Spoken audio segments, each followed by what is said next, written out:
Один миссионер, несший служение в народе Занаки на берегах озера Виктория, Восточная Африка, был очень воодушевлен тем, как слушатели воспринимали его рассказы. Туземцы казались весьма открытыми для его вести и были близки к тому, чтобы принять Христа всем племенем, что, в общем-то, нередко случается среди народов с общинным укладом жизни. Желая как можно более торжественно обустроить это событие, миссионер предложил организовать праздник и пригласить в качестве почетного гостя своего учителя, известного в его стране благовестника, проповеди которого неизменно собирали множество слушателей. Праздник удался на славу.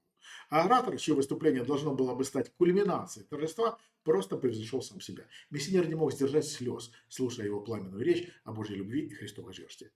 Он возносил Господу хвалу, с восторгом предвкушая всеобщий отклик на традиционный призыв к покаянию в конце проповеди.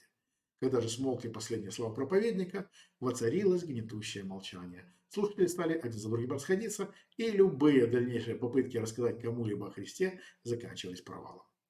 По отношению к миссионеру образовалась атмосфера недоверия и подозрительности. На поверку оказалось, что причиной такой перемены стала из раза в раз повторявшаяся ключевая фраза проповеди «Иисус стучит в двери твоего сердца». Это был избитый штамп, характерный для церковной среды, из которой прибыл проповедник. Сентенция эта настолько там примелькалась, что мало кто задумывался, действительно ли она библейская. Беда же заключалась в том, что в культуре Занаки в двери стучат лишь разбойники и грабители, пришедшие с миром, зовут хозяев голосом, стоя у двери. Обиднее все было то, что на самом-то деле фраза «все стою у двери стучу» Откровение 3.20 не имеет никакого отношения ни к благовестию, ни к сердцу, ни к какому-либо другому органу человеческого тела. Речь в ней о Ладикийской церкви, которой так комфортно, что Господь остался за дверью.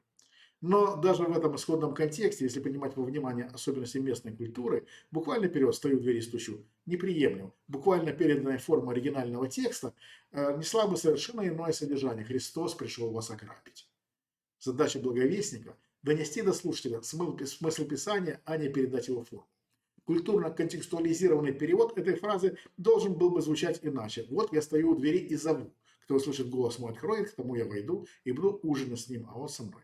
Такая версия вполне соответствовала бы и контексту слушателей, и более широкому контексту Писания, указывающего на Иисуса как на истинного пастыря, зовущего своих овец по имени. От Иоанна 10.3. Культурный контекст миссионера ни в коем случае не должен вклиниваться между контекстом Писания и контекстом слушателя. А для этого необходимо правильное понимание всех трех контекстов – и Писания, и слушателя, и самого миссионера.